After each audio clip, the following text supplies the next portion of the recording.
Hey folks, Quilly18 here, and welcome to Let's Play Master of Magic. Master of Magic might be the game that is singly most responsible for getting me addicted to 4X strategy games. I loved playing this. Now, obviously, you might tell from the visuals, it's a little bit dated. This game was originally released in 1994, but the thing is, it's still a really strong game. It's available on both Steam and GOG for a pretty cheap price, and sometimes comes on sale, but like, you know, $5, throw it this way, it's going to be a wonderful thing. It did get a little bit of support for a year or two after release. The latest official patch was 1.31, and that's what I played most of the game on. However, because the internet is the internet and therefore awesome, community patching became a thing, and I think the latest community patch at the time I'm recording this is something like 1.52, fixes bugs, rebalances some things, it's quite nice. But on top of that, there was a fan-made mod that has since then become an official expansion for the game. You see, the Master of Magic was a little bit in sort of intellectual property hell for a little while, being bounced around a few companies, and eventually picked up by Slytherin, which made a few games that we played on the channel before. And they're actually working on a remake that might be out later this year. Now, I don't know anything about that. Maybe it'll be great, maybe it'll be terrible, no idea. But what's amazing about it is the bundle, the package that they are selling, which I think is labeled as Master of Magic Classic on Steam and GOG, comes with the community patch and the community mod expansion included. So when you run the game, you get a launcher. You can choose whether you want to play on the latest official build, 1.31 or whatever it is, the latest fan patch, or the Caster of Magic expansion, which is what we're going to be playing with today. Caster of Magic does change the game in a few ways. There's a few things that, you know, design choices that the Caster of Magic people have done that I was like, well, I don't know if I'm super into that, but there's a lot of other things that that I think improve the game a lot, improve the balance a lot. The AI is like a billion times stronger, which is kind of intimidating. Back in the day, I used to play this on impossible difficulty all the time. Now we're going to be playing on normal difficulty, that's for sure. Anyway, without further ado, let's go ahead and jump in here. We're going to go with a new game. We've got, so there are quite a few difficulty settings. There are more difficulty settings than there used to be because of Caster of Magic over here. You'll notice there's both a normal and fair. On both of these, the AI does not get any advantages over the player. The difference between normal and fair is that on fair, the AI can use some of the tricks and things that normally would only be a player thing. They can also do custom casters and stuff like that. I'm going to play on normal, just because it'll be a little bit more of a baseline experience, and I'm so out of practice in this game, I'm probably still going to lose. We're going to play with the maximum number of opponents, which is 4. I believe there is a sort of a Caster of Magic Windows version that's also available that might allow for more opponents and stuff, but I don't know. We're just playing on the DOS version over here. Yeah, baby, DOS. Huge land size is the biggest, and we're going to keep all the modifiers over here on the normal setting. You could increase the importance of magic or lower it, but we're just going to keep it on normal here. All right, so there's a number of different people that we can play as here, different wizards, but we're going to go custom. We're going to build our own. Now, when you go custom, you still have to pick a portrait. It does mean that whoever you pick here, you're not going to be playing against, which is relevant if you're playing on normal, where the AI doesn't really customize their leaders. Maybe less relevant on the higher difficulties where they can customize it. So like normally only Sra here starts on the Mirren plane, but on the higher difficulties, that's not going to be the case. So picking Sra as your picture doesn't guarantee that you're solo on the Mirren plane. Although, since we're only playing on normal, the rules are a little bit different, so we'll see here. Hang on, sip of coffee. Ah, delicious. All right. So yeah, the portrait you pick doesn't really matter. I often play as Merlin or Rajak or Kali, who looks really good. I think we're just going to play as Kali this time. Just to click on that, you can name your wizard whatever you want. And here's the reason that I really, truly got addicted to this game. And in fact, for a long time, in the earlier versions of Civ, it didn't feel like there was a tremendous difference between the different civilizations you could play as, at least to me. And so I always felt like Civilization didn't have as much replayability as Master of Magic and Master of Orion, which have this ability to create your own leader with a lot of options and therefore a lot of replayability. And that's what always appealed to me with Master of Orion, where of course you make your species, very much like Stellaris, and Master of Magic, where you don't customize your civilization. Instead, you're customizing your wizard, but that has a massive impact on the game. If you've never played this before, you get a certain number of picks here. You can put those picks into spell books of different schools of magic, very reminiscent of Magic the Gathering, and I think there was a little bit of influence between those two over here, as well as these things over here, which I believe are called retorts for some reason. It must be like a really old use of that name. Like, I know about like alchemical retorts, but yeah, I don't know. Anyway, and these have some pretty big changes on your character as well. In normal Master of Magic, you have 11 picks, and you also have the ability to put all 11 into your spell books. Here you have 12 picks, and you can only put 10 in a particular school of magic, although restrictions where in vanilla Master Magic you can't have both life and death, they got rid of that, and you know what? I think that's really cool. A bunch of these retorts have been changed and rebalanced, as well as some of the mechanics for what the number of spellbooks represent. Basically, the more spell books you have, the more spells you will have available to ultimately learn in whatever category that you're in. Plus, there's some extra interactions, like if you want to be able to trade and find spells of all rarities, you need at least 4 books in a category, for example. And then if you are very high, like at 9 and 10 books in a category, you get a discount to research and spell casting, I think, for that, because you're really quite specialized in that category. In the past, I've been a big fan of Life. I've played a lot of the Life books. Life is really centered heavily around buffing the heck out of your units and having these super enchanted Doom units running around. It's very, very, very satisfying. Lots of great global and city enchantments as well, which I really appreciate. Kind of weaker on the summon side. I was kind of surprised. I looked up my channel. I thought I'd done a few Let's Plays of Master Magic over the years. Apparently on YouTube, I only have a single Let's Play. I think I tried streaming it once, but I think it was a single session and we didn't finish it, so I don't think it ever got transferred over to the UbTubs. So I was quite shocked to see that that was only the one Let's Play. And in that one, I think I ended up going Conjurer Life, which isn't really an optimal thing. Conjurer makes it better to do summoning spells, and Life doesn't really have strong ones, so it's kind of an interesting little pick over there. I've played a fair amount of Death as well. Death is quite cool. Lots of undead, lots of ability to have units that kill other units and then raises them as undead afterwards. You get the sort of snowballing army that's very entertaining. I also very much like sorcery. Sorcery's got a lot of kind of meta magic kind of thing, which always feels very appealing to me. And I've never played a lot of nature or chaos, so I thought that I would play one of those two. In particular, I think I'm going to choose Chaos here. What's interesting, Chaos does have some pretty good summons, as well as lots of strong combat spells, lots of like direct damage to do during tactical combat. And I actually that's not normally my playstyle, so I thought it might be a good idea to dip a toe into that and see how it goes. Of course, we can go with like a mix of different spell books. There's all kinds of little rainbow strategies you can do as well. I thought it might be nice to focus on one, and I was thinking I would take the Channeler retort over here. Normally in tactical combat, the cost to cast spells is increased depending on the distance from your fortress. Channeler eliminates that, right? Cast spells in combat without range penalties, and then we do have a higher chance to get combat spells. Although if we do go with like lots of chaos spell books, we'll have access to basically all the spells regardless. The Channeler does cost 2 picks instead of 1. Mirren only costs 1 pick. You know what? Should we do Channeler Mirren? I think in vanilla it costs 3, but there's been a lot of rebalancing that makes it a little crazy. What's interesting about this, let me think about this and have another sip of coffee. It's in the morning. Since we're playing on normal difficulty instead of fair or above, I believe if we pick Mirren, we will be alone on that. So there's 2 planes of existence in this game. There's Arcanus and Mirren, and there's ways to travel between the 2 planes. But I believe on this difficulty, if we start on Mirren, we will basically be alone there, which will be great to pursue kind of a builder strategy, a tech up strategy, and then once we breach to the other plane, then we will be coming into more direct contact with the other players. And I think that might be kind of nice. I don't think we're going to have to worry about, we're not going to be rushing anyone.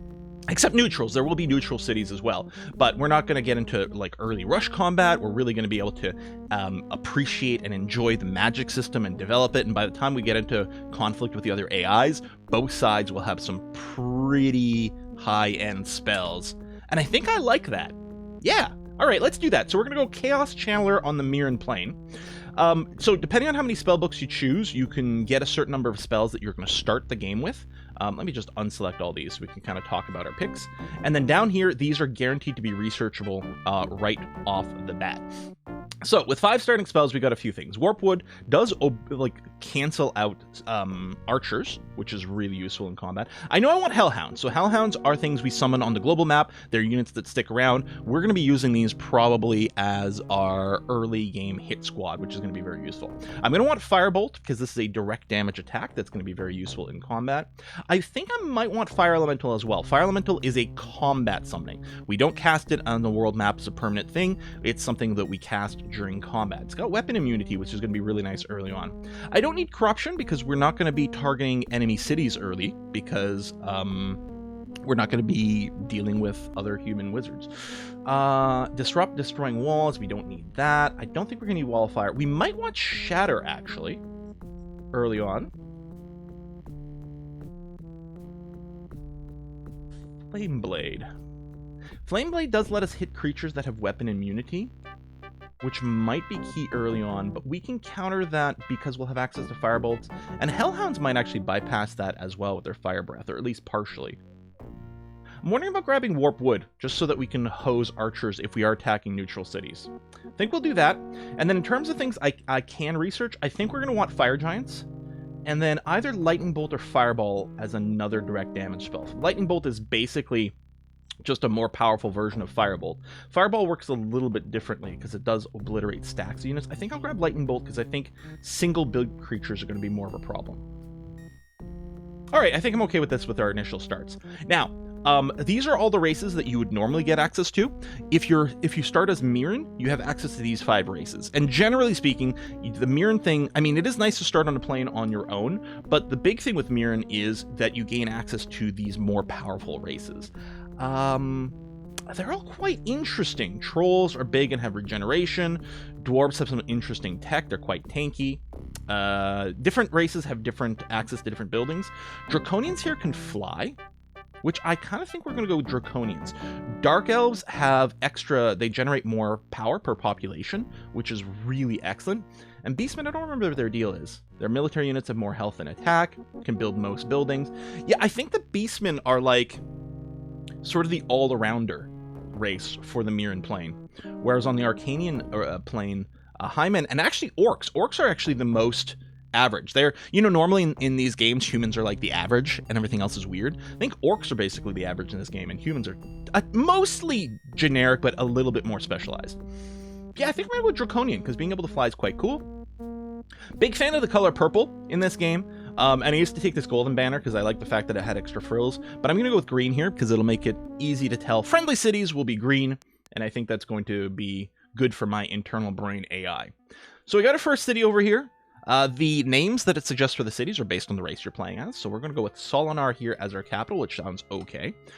We've got gold in the radius of our capital. So just like Civs before Civ 5 and Civ 6, our cities are going to be working this kind of fat cross, right? 2 tiles out, basically, from the city center are going to be the tiles the city works. Your population does not work individual tiles. The way it works is each unit of population, you're either going to assign it as a farmer, which produces food, or as a worker, which produces production. And if unhappy people are rebels, they don't produce anything, can't be taxed, they still eat food. So we really do want to avoid rebels as much as possible. So we got this little menu over here with a bunch of keys, including the surveyor here, which is on F1. This lets you mouse over tiles to see what benefit they give. So we got gold over here. So we're getting +8 gold per turn because we have a city with gold in its radius. That is going to be stupendous for a start. Our economy is going to be in great shape. We can build a miners guild relatively soon as well to get, I think it's an extra 50% benefit from that, which is really nice. Now, what we're going to do, it's going to seem crazy. We start with 2 settler units on Caster of Magic. In regular Master Magic, you don't, but Caster of Magic, I think, starts with 2 settler units just to accelerate the early game a little bit, which I guess is fine, sure. So we're going to move out with them unescorted. And you're going to say, what? Unescorted settlers? That's crazy. Well, In Master of Magic, it's actually fine to do because you're not going to run into early game barbarians running around. And because this is a huge world, we're also not going to run into another AI, even if we weren't on Mirren. So we don't have to worry about our settlers being sniped. They do move quite slowly, move at a speed of 1, and in Caster of Magic, most units move at a speed of 2 or more. So they do move kind of slow. Now, I do have a couple of swordsmans in here. That I could scout with. I mean, all Draconian units fly, which is really handy because they ignore terrain penalties, plus we can cross oceans, which is going to be really convenient. And yeah, the swordmen move at a speed of 2. So we could scout a little faster with them. Normally, what I would be doing here instead is I would be raising taxes. So for every 2 units in a city, you eliminate one rebel over here. You prevent 1. So by having 2 units in here, if I hit F7 for a tax rate, I think I could go up all the way to maybe here. Yeah, I have no rebellion. I think if I go 1 level higher on taxes, yeah, you see, the money actually went down. It went from 15 gold per turn to 14 gold per turn when I raised taxes, and that's because I have this rebel. It's a little hard to tell with these pixelated graphics. Listen, this game was like 320 by 240, something like that, in terms of resolution. Dude, the game's old, but it's great. So this is a rebel here, so he produces nothing, including no taxes, so we actually lose money. So we can put it back here, so we get the 2 gold per pop, and then we're swimming on tons of cash, which is pretty good. If we were to move these 2 units out, this guy would become a rebel again. So I think I'm going to keep him in here for extra money. On the other hand, because we have the gold here, it's a little bit less critical. We could lower the taxes and then scout with these guys, but I think I'm still going to go with this. We'll use the money for some early game acceleration. There's a couple of things we can do with it. So let's queue up a building. I think we're going to start with the sawmill for a production boost. +6 production, which is pretty great. Because right now our production is, that looks like 8 to me. So that's going to be a pretty huge boost in production. Now we could buy it. In vanilla Master of Magic, if you have 0 production put into a building, you're paying 4 times its production cost to rush it. If you have at least 1 point of production, you pay 3 times its cost. And if you have a third of its production already built, then you pay ×2. In Caster of Magic, it's always ×2. Which is interesting. I think money's a little easier to come by, and buildings are a little easier to rush, so it's kind of interesting that they went with that design decision.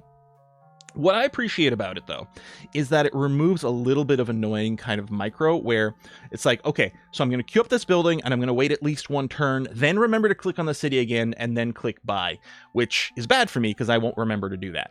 The other thing we can do with our money is under the magic thing, we can go into alchemy and convert gold into power here. So we can generate mana crystals by exchanging it for gold. It's a 2-to-1 ratio, so 2 gold equals 1 mana point. If you have the Alchemist retort, then it's 1-to-1. And Alchemists are kind of interesting because they generally generate all their mana simply by converting gold constantly. But it's still a powerful strategy here. So if we wanted to do a very quick summon, so these are the spells we can cast currently over land. We can either summon a Hellhound. It's got a cost of 40 mana, but you can see here it's 38 for us. I think it's because of the number of spell books we've got in. I think we get a 5% discount because we've got 9 spell books in Chaos. Whereas Magic Spirits cost 30 and there's no discount because this is Arcane. Arcane is the neutral school of magic. Everyone has access to all the Arcane spells.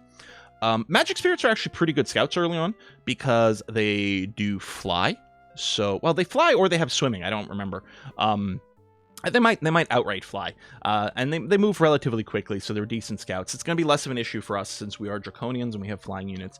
Hellhounds are definitely going to be good early killing units. 40 mana and 1 mana per turn to maintain. We could transfer the gold so that we could start summoning right away. Or, I can still start summoning, so it looks like it's going to take 8 turns to cast. And the reason for it is because I have 0 mana stored up, and I'm making 5 mana per turn, so it's going to take 8 turns to accumulate enough mana to cast it. If I were to transfer the gold into mana, we'd be able to cast this, I believe, in 2 turns. It would actually take 3 turns.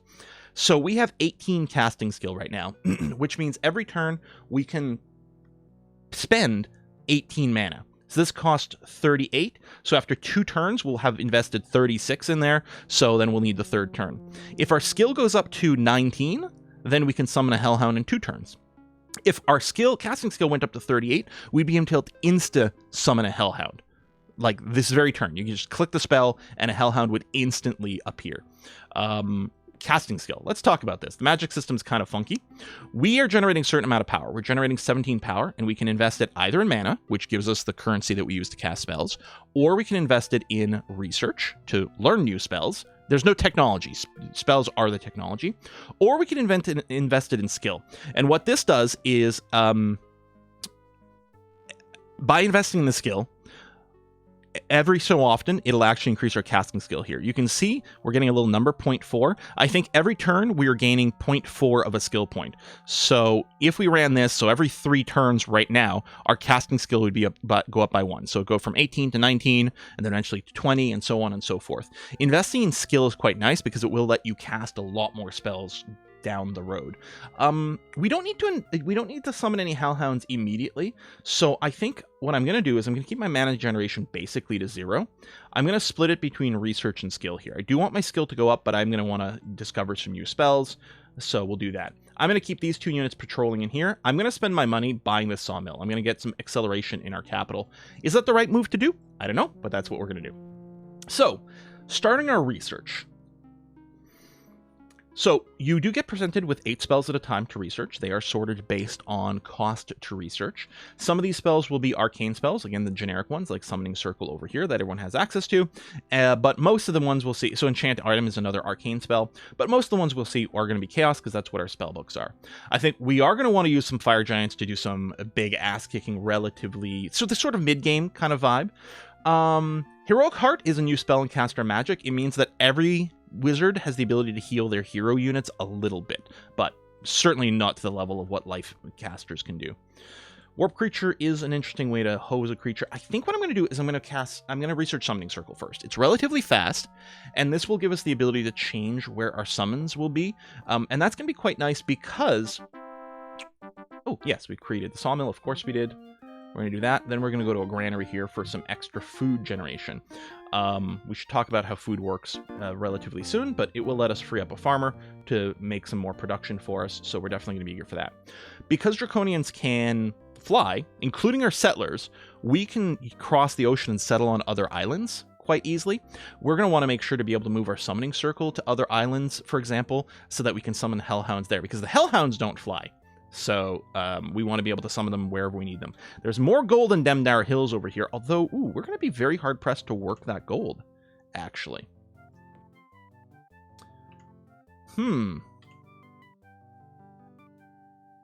I don't think we'll be able to work this gold tile, which is a damn shame.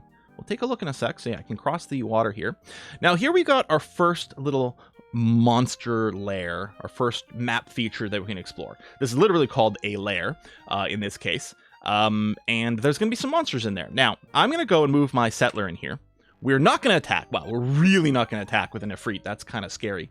So we're going to say no. But what's nice now is now with my surveyor, I can mouse over this and see, oh yeah, there's Ifrits in there. So I kind of know what to expect. So using the settlers to scout is a little bit wonky, but it does work. We'll move up a little bit more here. Now, you can't settle too close to another city. So you can see here, cities cannot be, built close to another city. If we move out, we'll eventually find a tile where we can settle on. But yeah, the problem is we can't actually settle in a place where we can work that gold. That's really disappointing. That's just such a tease. Ideally, you do want to have like a nice high maximum population wherever you settle, but in practice, that might not always be the case. Oh, by the way, if you're like, ooh, why is everything just sort of brown and crummy? That's how things look on Mirren. The regular plane is quite green and lovely. But here, yeah, everything's kind of brownish, which is a shame. So none of these city locations are going to be very big. And actually, yeah, nothing over here because these mountains are not good for population. They're great for production boosts. Like, look at this, 96 production, but max city size of 1 is terrible. Yeah, we're going to have to probably drop here. Now, if you do overlap with another city, which actually would happen if I settled here, this tile here would be shared between these two. Because you don't work a tile, it's not like Civ where you can choose which city that tile belongs to and work it. What happens is the benefit of this tile, which for grasslands is 1.5 food, the benefit of this tile gets split between both cities. So you really do want to avoid overlap in here, right? In Civ type games, you're with overlap, I'm like, well, the overlap only matters when your city reaches max population. Here, it matters more because the benefit just gets split in half. So But that is so good with the production boost. I think we are going to want to settle there. So yeah, that's what I'll do. Oh, and the calculation is based on visible tiles, so the numbers can look really terrible until you uncover more tiles. Solinar has created a granary. So the granary generates +2 food here. Now, these two guys over here, it used to be 3 guys, they are forced to be farmers. The cities are forced to have enough farmers to sustain themselves. You have no option there. But generally speaking, you do need additional farmers as well because your units require maintenance. So you can see the swordman here requires gold and food. Now, in normal Master of Magic, this food icon means that this unit would eat 1 food. In Caster of Magic, there's been some tweaks to the balance. This actually represents half a food, but I guess they just couldn't visibly show that. Each swordman uses a half a unit of food. I think my settler units also use food, but I do have a surplus of food right now. Hang on, I'm gonna move you some more, and I'm gonna hit build on this guy. There you go, new outpost. Sword. There you go. So I'm producing an excess of 3 food per turn. Food does not get stockpiled in Master Magic, so any excess food gets converted to gold. I think in normal Master Magic, 2 food equals 1 gold. I might be kind of confused with Master of Orion. I do know for sure, as far as, assuming I read everything right, and at least Caster of Magic, each food is converted to 1 gold. But I'd still, instead of gold, I'd still rather have this be production. So what I'm going to do is I'm going to take one of my farmers, turn them into a worker to increase my production here. And if we check, yeah, we only have 1 food surplus, and that's going to be okay. Negative food at the end of the turn will cause units to be disbanded, so you really don't want to run negative food. We could actually do housing, increase our population here. Wouldn't be a terrible idea. More population equals more production, more tax base, although we will also get some rebellion unless we have something to balance it with. I don't think we're going to work on housing right now. We've got the granary for the food. We've got the sawmill for next a little bit of production. Could build the Foresters Guild for a little bit more food, which frees up more people to be workers instead of farmers, and a slight productivity boost. However, I think what I'm going to do is Marketplace first. It does give us a crap ton more money, but more importantly, it leads to a farmer's market, which increases our growth rate passively, which is really nice. So I think that's what I'm going to do. And in Caster of Magic, when you settle a new city, it does give you a free swordman over here. This was done to help out the AI. Because this is an old game, the AI doesn't really have forward planning. It just wasn't something... Well, first of all, you know, programming techniques and things like that weren't quite as developed.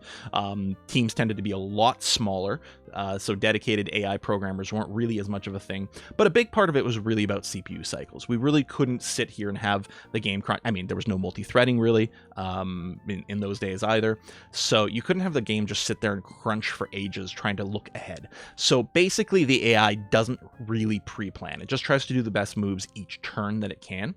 And sometimes the AI would settle a city, and because it was unescorted, it would kind of just instantly get booped. So having new cities spawn a unit, it was kind of a way to help the AI be a little bit more consistent. But it's also convenient for us. Now, I could leave this parked in here, but I'm going to use this new swordman to do some scouting and appreciate its movement of 2 plus flying. Now, we've got quite a few more sites over here. We got some ruins, we've got an old temple, and we've got a tower. These green towers are how you move between the planes. If I hit this plane button here, we'll take a look at the Arcanus plane, which is all black because I haven't explored it at all. If we can defeat the monsters that are in here, we'll then be able to move between the 2 planes willy-nilly. Anyone can use the tower at that point, although we'd probably garrison it. But that is going to be a really hard fight. Whatever's in there is going to be really tough, so we're definitely not rushing to do that. Let's take a look at the terrain over here.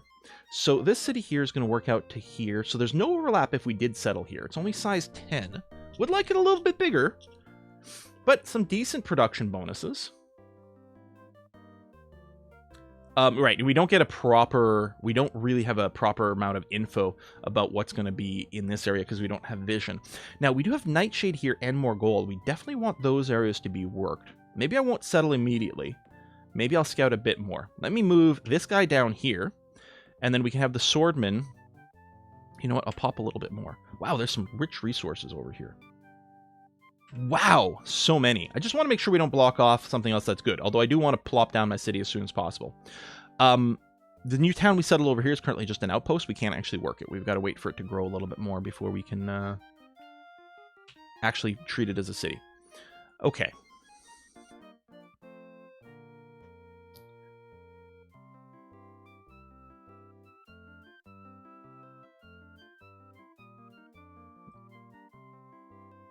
Okay, no special resources here at all. Settle here, which would give us 2 Nightshade and the gold. I don't think there was any reason in vanilla to have Nightshade, but there is here. What if we settle here? This gives us the 1 gold, the 1 Nightshade, 10 population, 53 production bonus. I think we'll do that. There might be some better way to stack all these cities, but that's going to be fine. This is my my familiar. The familiar you get is based on which school of magic you have the most books in. I have chaos, so I get this little red imp. I think death is a cat, white is a pigeon, green is a snake. I can't remember what blue gets. I don't know. Oh, our population's grown, so we do have a rebel here. So we might want to drop taxes to eliminate that. It seems like a good idea. Oh yeah, then I want to build the farmer's market here. Increases passive population growth, gives us more food. Yeah, let's bring taxes down 1 notch. Not like I'm hurting for money, but we do want as much as possible. There we go. No rebellion. Much better. And yeah, we're going to settle here. Dragonfall. Cool name.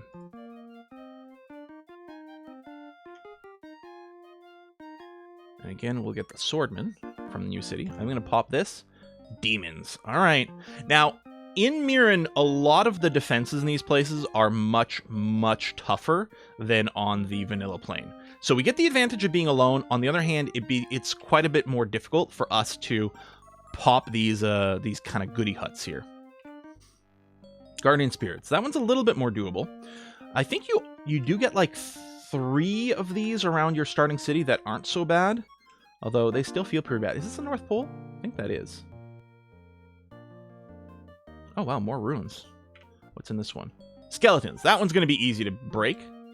Although, okay, it only tells you the most powerful enemy in the site. Yeah, I can't go any further north than this. That you can see. So, there could be invisible stalkers there. Which would mess us up a lot. Oh yeah, we didn't explore that one, so let's pop that. Demons. Saves coming, unfortunately, is something that you're really going to have to do in Master of Magic, because you don't have a lot of information on these nodes, and especially the first time through, you really don't know necessarily how dangerous everything is. So we have a rune in our city. There we go. Boars are going to be very easy to defeat. These runes and things like that will also spawn random monsters from time to time, so we really do want to take care of them in the not too distant future. Plus, so the ones that are easiest to boop will get gold or mana crystals out of them. Not terribly exciting, but still okay. I know I can get rid of a farmer because I just added +3 food with Farmer's Market. The harder ones will give you maybe spells, retorts, heroes, magic items. The rewards are actually significant. So I could still build this Forester's Guild. More food, a little bit more production. Certainly not bad. Magic Market is a new building in Caster of Magic, which just gives you some raw power, which is handy.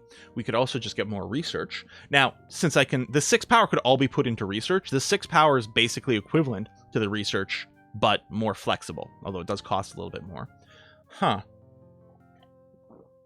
More coffee. I would still like to put out more settlers, and we are going to need some units at some point. I think it's actually time to start summoning some hellhounds. Yeah.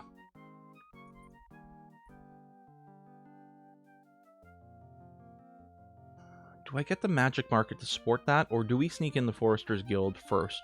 No, I'm going to get a magic market, and I'm going to change the allocations over here. I'm going to probably just rebalance those, maybe go a little heavier on the mana at this point.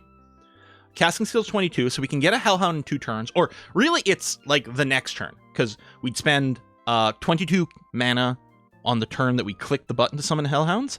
And then at the start of next turn, it would spend the remaining 16 to finish the Hellhound casting. So, we would get it the next turn. But then, if we just keep spamming it, then it'll average to a Hellhound every other turn. Until we get our skill up higher. But that's okay. I guess I don't need to worry about the summoning circle right now, because I'm not going to need to move it. So actually, I think I'm going to bring the research down. Can I not bring it down all the way to 0? There might be a click spot for it, but that's going to be okay. All right, we'll do this. I do want to still rush some buildings in the new city then when it pops out, so I'm going to keep a little bit of gold. I haven't actually explored this one, right? Oh, no, that's boars. Yeah, that's fine. Let's explore a little bit more over here, and there we go. We've got a second continent, and we'll have no problems getting here because we do fly. Again, including our settlers.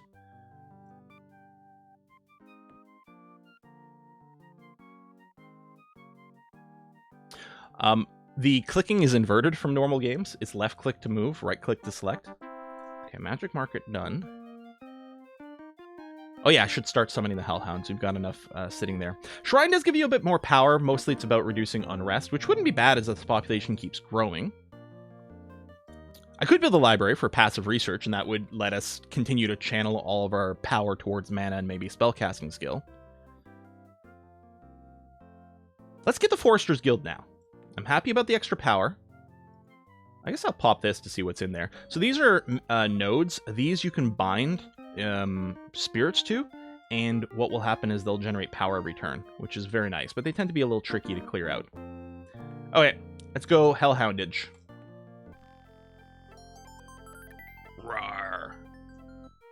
Okay, I'm just going to have you sit in the city for now, and we'll channel or summon more Hellhounds. You can see it's going to be 2 turns now, mostly because of the lack of MP. Doombats, well, they are very dangerous. Nagas. Nagas might be manageable. They're sort of a first-tier summon. Basically, on the similar strength level as Hellhounds. Skeletons are pretty easy. Okay, I did just peek this one, right? Doombats, Nagas, unexplored. Although, I guess I have both units in here.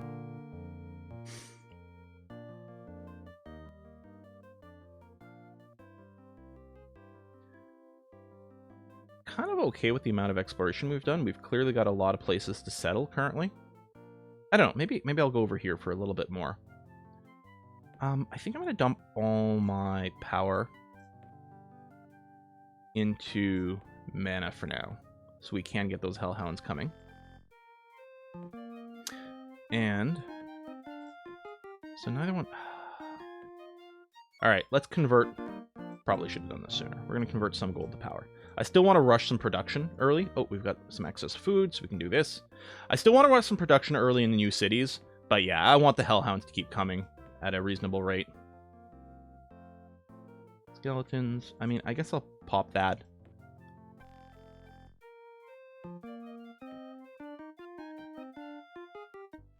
Angels. At least they're not archangels. Our first neutral town. So it's a Dark Elf town. It's got 5 swordmen defending it. We're going to have to decide if we're going to go and burn that down or not. I think I'll get the library. This will be the last, I think, of the basic sort of tier 1 buildings.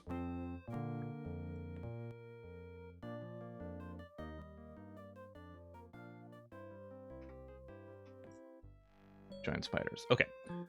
I'm going to send you back over here. Ooh, lots of food. I do 2, because I do 2.5. It depends on how the rounding. Okay, no, that's fine.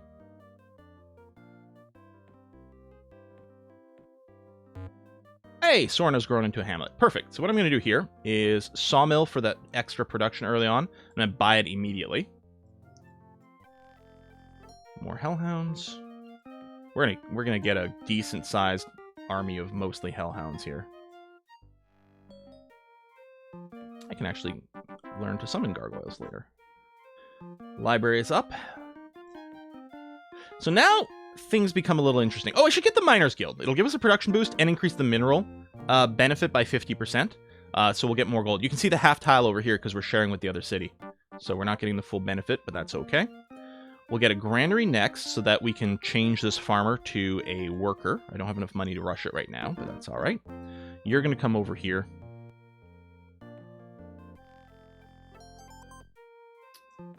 Keep going with the Hellhounds. Now, this is probably just a single bore unit. I think I can clear that now.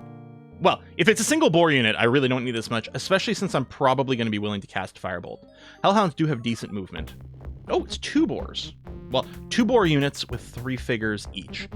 we should take a minute to talk about how the combat works in this game, because it's a little bit unintuitive, but very cool, and is one of the reasons that this game is so wonderful and has so much longevity. You would think, okay, it's got 6 damage and 5 armor and 5 hit points, and that's that.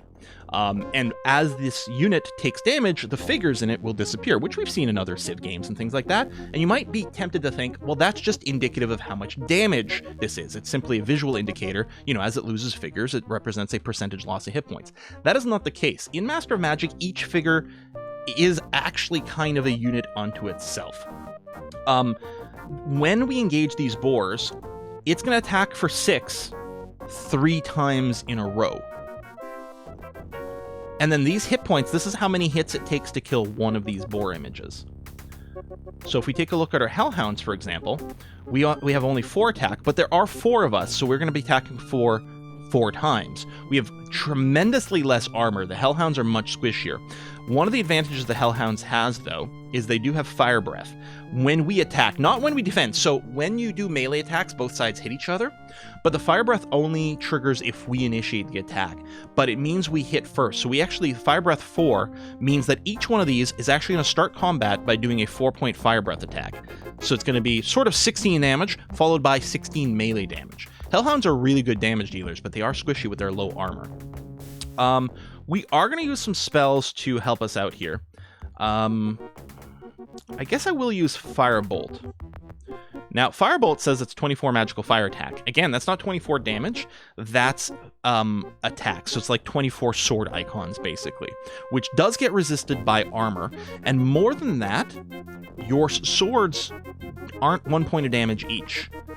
What this is each sword, same thing with Fire Breath and same thing with my spell, represents a chance to do damage. And by default, it's a 30% chance to do damage. So with these 4 swords, I will do on average a little bit more than 1 point of heart damage, which then gets resisted by armor, which also has a 30% chance per shield to do something. Hellhounds do have a +1 to hit, so in their case, it's actually a 40% chance for each sword and each Fire Breath to do damage. Our Firebolt is just the normal 30%. So the expected damage of the Firebolt is 30% of 24, which then gets resisted by the armor of the target. Still, I think it's going to be worth dropping one of these. Unfortunately, we didn't kill one of the boar figures. That's too bad, because it would have been really handy, because that would be 1 less attacker. But I'll move up with my Hellhounds here, and they have enough movement left to attack 1 time. And again, we want the Hellhounds to start the attack, because they're Fire Breath, they'll do a little bit more damage. So we lost a figure, and they lost a figure, which is a bit unfortunate. If we could have maintained one. We can attack multiple times per round if you have extra movement left over, which we don't in this case. There you go. It's down to 1 figure. We're definitely going to do that. I'm just hoping to do this without losing a figure. Or without losing a full unit. And this last one can't do anything. So we'll do that. That'll end our turn. Now the boars are attacking us. Again, we counterattack in melee, but we don't take advantage of our Fire Breath. I'm not going to use any more mana on spells because we should have this well taken care of.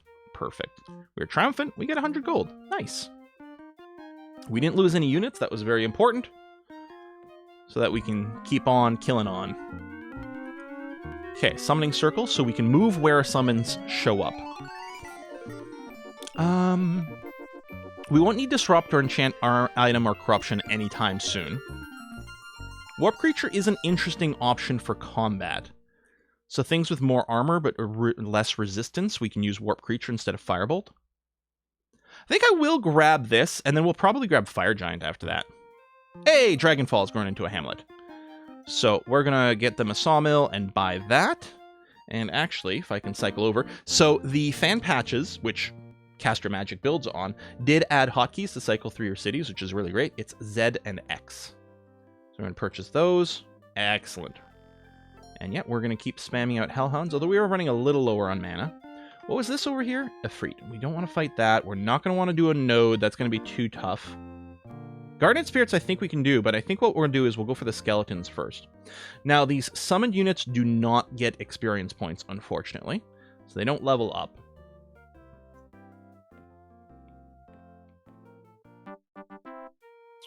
Granary, so we can change that to a worker, and then go right into a marketplace so we can build the farmer's market. Yeah, that's still going to be okay. Sawmill done here. We would like you to have a granary. I'd like to buy it, but I can't yet. Although our income's pretty decent. That's 16 per turn for this phase of the game. I'm fairly happy about that. We have a little bit of excess food. I'm gonna do this. Oh, we have a rebel over here. Keep going to say rubble, like rebellion, instead of a rebel. I don't know. Keep going to mispronounce it. We could defend our cities with hellhounds. And we actually might. After we're done clearing all the easy nodes, what I might do is throw like 2 hellhounds in each city. That would be a pretty decent passive defense. I think we are going to put a cut in here now. It's a good time for it. We're going to want to do some more expanding. I think I am going to slow down on the hellhound summon. I really don't need the research rate. I'm going to just lock that in place. I'm going to swing back kind of this way. Because what I would like is if we can get our casting skill to 38, so that we can insta-summon a hellhound in response to a threat is going to be great. One of the things Caster Magic does is it does make the summoning circle cost nothing, so you can always instantly move it places, so we can respond to threats by moving the summoning circle. And I mean, you're basically just changing your target for summon spells. I think this is a change I really like and appreciate and approve of. It also helps the AI tremendously to defend more of their cities in a more balanced way, but it's very convenient as a player kind of thing as well, to have the summoning circle cost nothing. It was always fairly cheap, so with enough spell power, it always quickly became something that you could instantly cast, but now it's like that from the start. So yeah, I'll summon this last hellhound, but then I'll probably slow down on the summons for a little bit. I mean, it's not like the hellhound maintenance is that high. But it'll be more about, like, we're gonna send some settlers to the other continent, and I'm gonna move the summoning circle there, and yeah, we'll probably try to do something like have 1 or 2 hellhounds in each city. What's nice about that is it will give us decent protection against some of the early rampaging monsters that might otherwise be a big problem. In terms of that, I'm thinking of fire elementals, which have weapon immunity, and guardian spirits can happen early on. Then the flame breath will be easy. Guardian spirits are going to be kind of a pain in the ass, though, for our units. Unfortunately, our range units that we have access to right now, bowmen, are absolutely terrible. They have like 1 melee attack, 3 range attack, which is pretty weak. Anything with armor is not going to be affected by that. They have no armor, no hit points. They're super freaking squishy. We only get, is that 4 or 5 figures? I guess it's 5 figures in there. Different races have different figures for their basic units. Spearmen, the default is 6. Some only have 4. Halflings get 8. They have pretty weak stats. Well, I mean, all spearmen have pretty weak stats. We have maybe weaker stats than some races because we have the built-in fire breath and flying all the time, which is pretty huge. Melee attackers can attack flying units by default, which we are, we might be vulnerable to flying units at the start of the game, except for hellhounds. Because hellhounds have a fire breath, that means they can attack flying units. Units with fire breath and throwing, and maybe one other thing I can't remember, can attack flying units perfectly fine. So this is going to give us a good initial protection from rampaging monsters. And really, even if we weren't on the Mirren plane, the hellhounds would do really good against the AI as well at this stage in the game. So, all right, I think we're going to put a cut in here, folks.